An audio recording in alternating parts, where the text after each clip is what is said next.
In Federalist 8, Alexander Hamilton wrote, "It is of the nature of war to increase the executive at the expense of the legislative authority. Fearing the creation of a tyrannical executive with the unlimited power to declare, fund, and engage in war like King George III, the framers intentionally split the powers of war between Congress and the President. Through Article 2, Section 2, the President is given the power of Commander-in-Chief of the Army and Navy, but has no authority to declare or fund wars, which is given to Congress in Article 1, Section 8.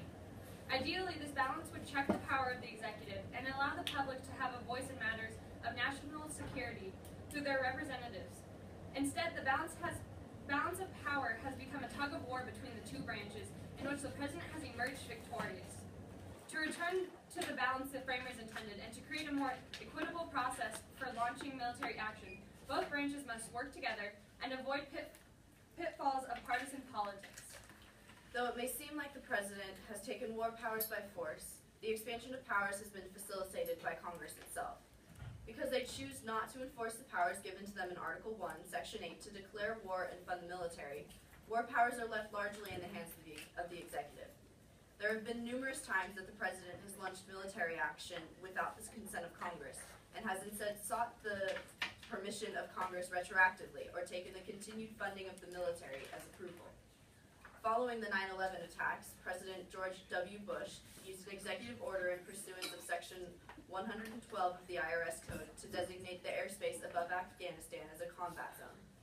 In 2008, Vice President Dick Cheney claimed that the President doesn't have to check with anybody. He doesn't have to call Congress. He doesn't have to check with the courts. He has that authority because of the nature of the world we live in. Not exercising their war powers has often hurt the public's perception of Congress. After the New York Times published the Pentagon Papers in 1971, Congress was blamed for ceding too much power to President Lyndon Johnson and failing to stop the progression of the war. In an attempt to regain their power, Congress had then passed the War Power Resolution of 1973, which mandates that the President immediately inform Congress of military action and gain their approval within 60 days. However, this has failed to limit the President's ability to go to war because it lacks an enforcement mechanism. The term resolution expresses a collective opinion of the legislature rather than a binding law. Presidents, including Ronald Reagan, including Ronald Reagan during the 1983 invasion of Grenada and George H.W. Bush during the 1991 Persian Gulf War, have ignored the boundaries set by the resolution. In 2000, the Circuit Court of Appeals dismissed a case brought against President Bill Clinton that claimed his approval of military action in Yugoslavia violated the War Powers Resolution. The court decided there wasn't sufficient standing to uphold the case, citing that since Congress continued to fund military action, there wasn't a breach of the Constitution. To restore the balance between the between the executive and legislative war powers, Congress must work with the President to ensure America's national security. In 2013, President Barack Obama did what few of his predecessors have done and chose to seek congressional approval using the rules set by the War Powers Resolution before launching airstrikes in Syria. In response to the terrorist attacks in France, President Obama spoke to the nation on December 6, 2015, and advised Congress to continue the funding of the military force against ISIL, to demonstrate that the American people are united and committed to this fight. President Obama is attempting to change this hyper-partisan relationship and receive Congress's consent for waging war against ISIL, but he faces a Congress that is reluctant to act and paralyzed by gridlock. To prevent this gridlock and ensure both branches work together, Congress should pass the War Powers Consultation Act of 2014, which was introduced by Senator Tim Kaine in January 2014, and is currently stuck in the Senate Committee on Foreign Relations. This bill repeals the War Powers Resolution and instead establishes a joint congressional consultation committee. The President is then required to consult regularly with the committee regarding significant matters of foreign policy and national security, and report to the committee before any significant armed conflict, and consult with them every 2 months during said conflict. If Congress has not authorized the use of military force within 30 days of deployment, the committee would introduce a resolution for the approval of the use of force that Congress must either approve or disapprove. This would place equal responsibility on Congress and the President to approve military action and restore the balance the framers intended, even in the absence of a declaration of war. Thank you. 5 minutes. 5 minutes? Yes. Did you give 1 minute twice? It takes a simple majority in both houses of Congress to declare war, but a supermajority of 2/3 of the Senate to conclude peace. Why the difference?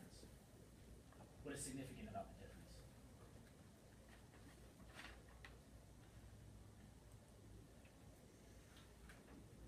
I think one of the main significances of the difference is that it does take 2/3 of, or it does take a simple majority in both houses to declare war, whereas ratifying treaties, according to Article 2, Section 2, lies entirely in the hands of the Senate. I think this reflects the framers' belief that the Senate was not only the more powerful house, but also represented a deliberative body. And when peacemaking agreements are reached, I think it takes more deliberation than going to war does. I'd also say that with simple majority to declare war, that they're trying to get things done quicker, and trying to get a supermajority to declare war and to deploy troops would take too long or take a lot of debating. So to get the simple majority would be much easier than trying to get a supermajority. In Helvidus 10, Alexander Hamilton wrote that the Senate is set up as a slow deliberative process to make sure that there is little opposition to what they're doing. So the 2/3 of the Senate agreeing to end war make sure that there's little to no opposition against their ending the war, and it makes sure that the ending the war is done on the correct terms. Can you think of any historical examples where the Congress did but shouldn't have approved the president to declare war? Historical example.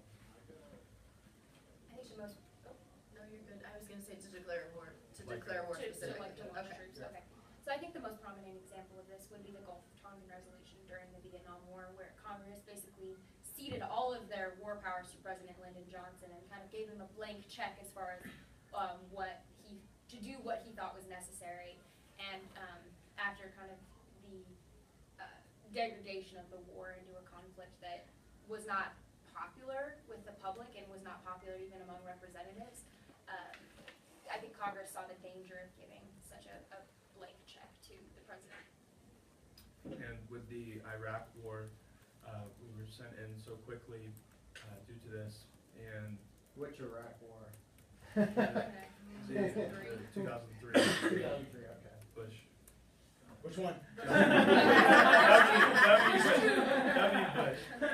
And off a false source of WMDs, whereas if there was a slower, more deliberate Congress, it would be.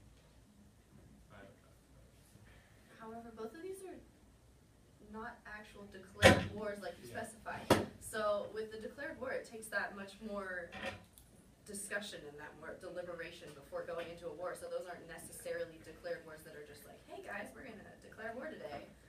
They're much more considered. The Civil War was considered. The World War II was considered. We had all of these discussions beforehand, these resolutions, these police actions they're talking about were much more spur of the moment, let's get something done. Whereas declared, it doesn't happen in So declared you don't wars. think there's any examples Oh, where? actually, I was just going to talk about that. Go ahead. I actually disagree with Kira. I think since there have only been 5 declared wars in the history of the United States, I would argue that the only one that was declared under either false pretenses or kind of hasty rashness would be the Mexican-American War under President James K. Polk, which was declared after President Polk sent troops into Mexican territory intentionally to provoke war.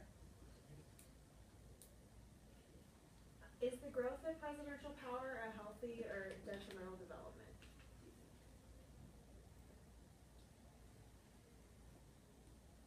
The growth of presidential power has been, I think, healthy to a point because his power has expanded because of the congressional gridlock, because people will not, Congress cannot make things happen as quickly as he would want.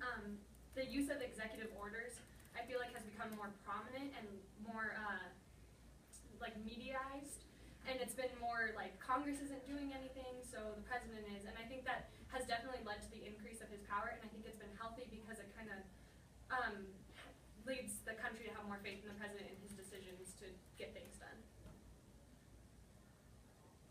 growth of presidential power, one of the most important eras to look at would be the progressive era.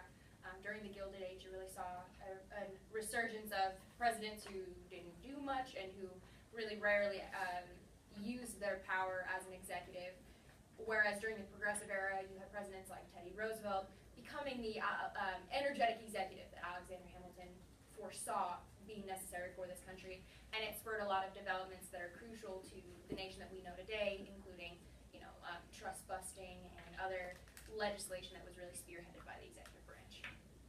In opposition and also addition to what Sophia was saying, there's a common phrase among youth, and it's "thanks Obama," in which the president is blamed for anything that really goes wrong in our nation, and a lot of times it's not his fault directly. It's a lot of like the government as a whole, but since his power has been so extreme and like it's so big now, he's the one that's blamed because he's the figurehead for the entire government, when essentially it's not all his fault under his powers of the Constitution, I guess.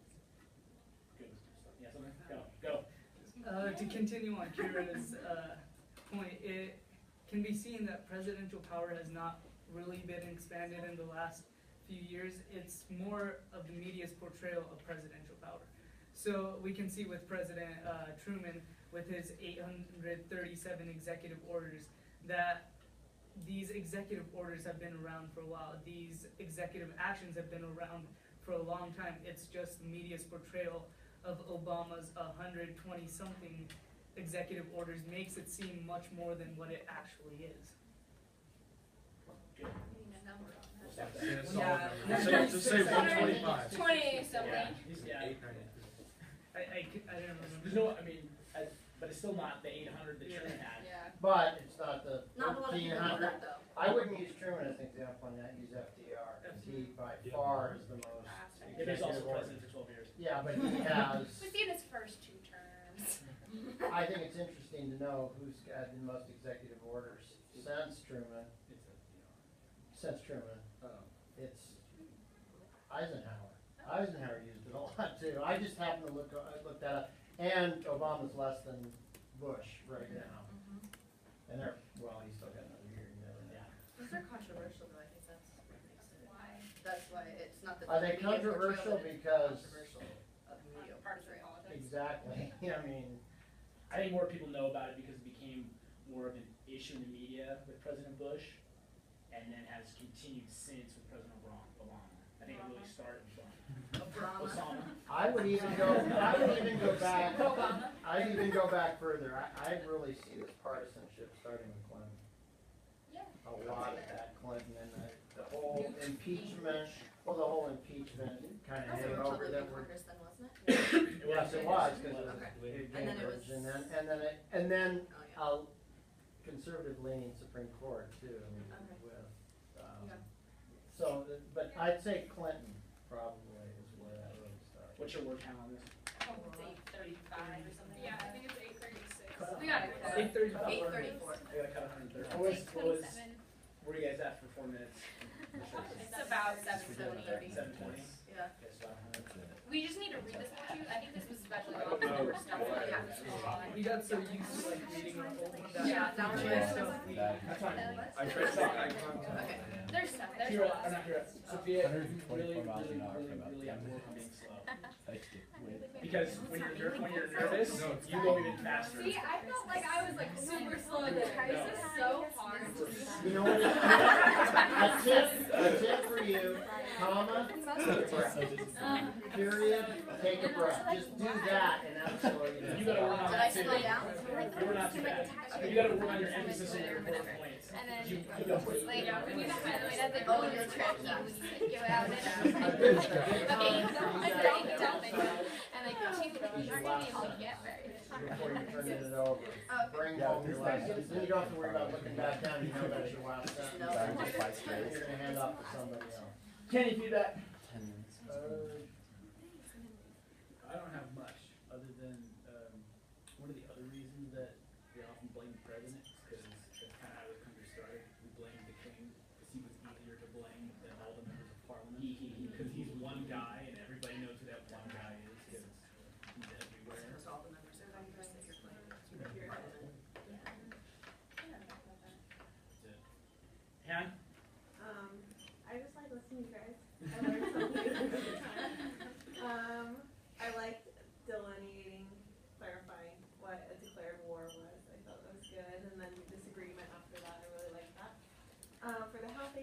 question. I think it's really easy to throw in a lot of agreements and disagreements. I liked your historical examples and the thanks Obama thing was awesome. Thank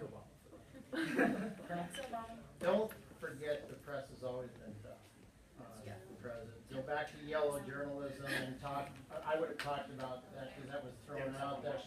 And always, it's always been that way. It just kind of ebbs and flows. It's just that people are getting their information in different ways and they got it down. Great example in the 5 declarations of war. That was really, really good. And I was looking for the Mexican-American War. That was a good job on that. The one thing I'd say with all of you, especially you guys here in the middle, guys, conviction. Bring it. And don't, because I know you got stumbled a little bit. You're not going to stumble at stake.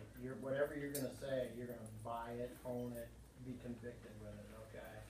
And if you see somebody going the wrong way, speak up next and provide a different viewpoint. But don't ever, make somebody look like they don't know what they're doing.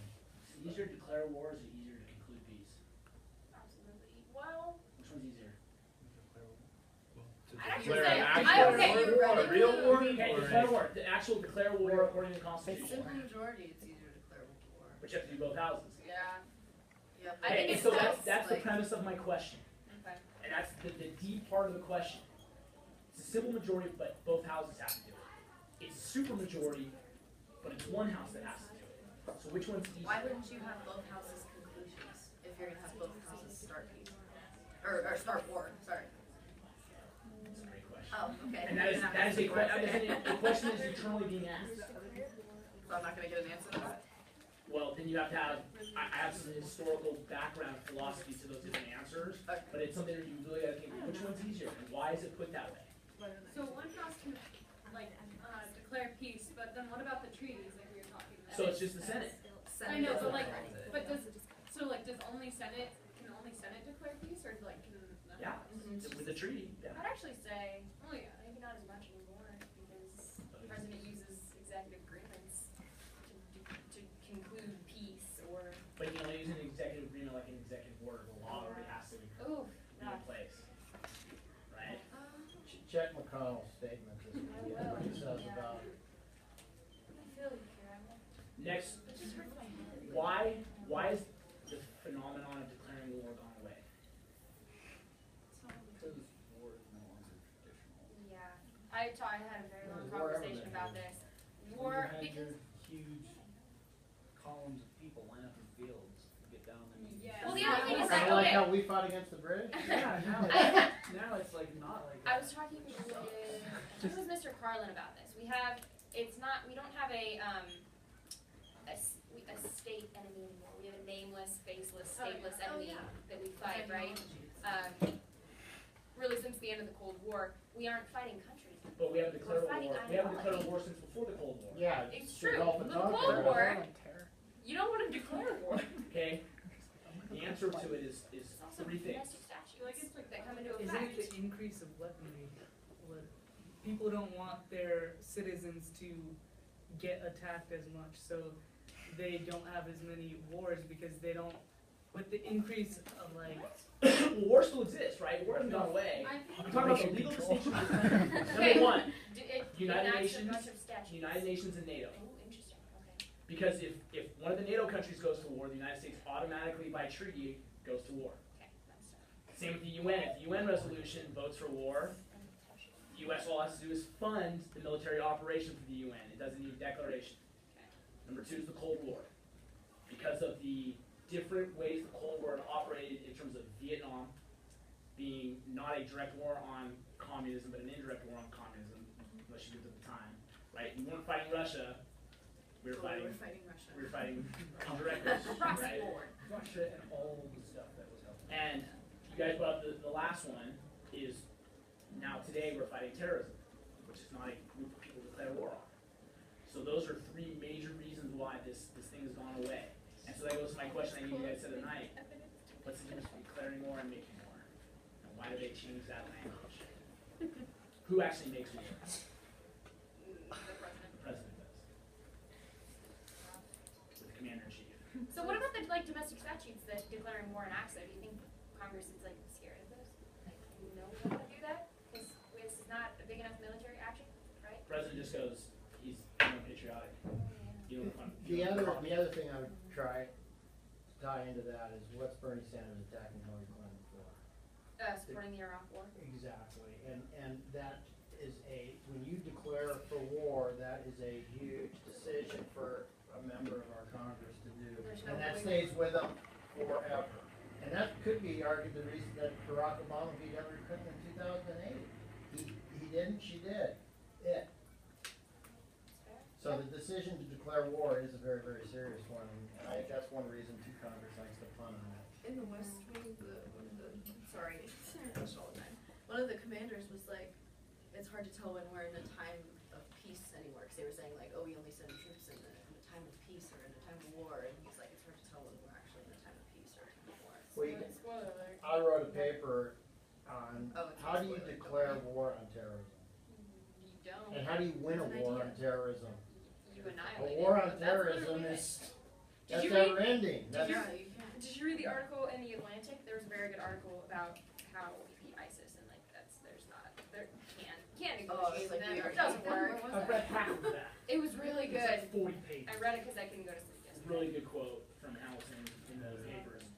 I would, if she starts off where she started with, the executive, you need to follow that up and use that quote. What did because you use? Oh, for helping. it was really good, and if you guys piggyback that and go, and that's supported by Hamilton in the, what is that?